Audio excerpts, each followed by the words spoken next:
ఓటీటీలో సలార్ స్ట్రీమింగ్ ఎప్పటినుంచి అంటే గత ఏడాది టాలీవుడ్ సినిమా నుంచి వచ్చిన చిత్రాల్లో పాన్ ఇండియా స్టార్ ప్రభాస్ హీరోగా నటించిన భారీ చిత్రం సలార్ సీజ్ ఫైర్ కూడా ఒకటి. మరి అన్ని ఇండస్ట్రీస్ నుంచి కూడా పలు భారీ గ్రాసర్లు గత ఏడాదిలో వచ్చాయి, కానీ టాలీవుడ్ నుంచి వచ్చిన చిత్రాలు ఏవీ లేవు.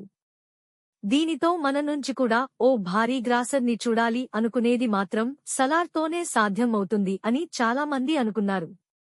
అయితే ఇది ఒక 1000 కోట్ల సినిమాగా మారలేదు, కానీ సుమారు 700 కోట్ల సినిమాగా అయితే నిలిచింది. కాగా ఈ చిత్రం ఇప్పుడు దాదాపు రన్ ని కంప్లీట్ చేసుకోగా ఓటీటీ రిలీజ్ కోసం కూడా చాలామంది ఆసక్తిగా ఎదురు చూస్తున్నారు. కాగా నెట్ఫ్లిక్స్ వారు ఈ చిత్రాన్ని అతి త్వరలోనే రిలీజ్ చేస్తామని ఈ మధ్యనే అనౌన్స్ చేశారు. ఇక ఈ సినిమా ఎప్పుడు వస్తోంది అనేది డేట్ కన్ఫర్మ్ అయ్యిపోయింది. ఈ చిత్రాన్ని నెట్ఫ్లిక్స్లో ఈ జనవరి 20 నుంచే వస్తుంది అని ఇప్పుడు ఫిక్స్ అయ్యిపోయింది.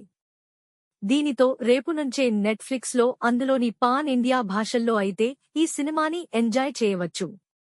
కాగా ఈ చిత్రంలో శృతి హాసన్ హీరోయిన్ గా నటించగా పృథ్వీరాజ్, సుకుమారన్, జగపతి బాబు, శ్రేయ రెడ్డి, ఈశ్వరీ రావు తదితర భారీ తారాగణం ఈ చిత్రంలో నటించారు.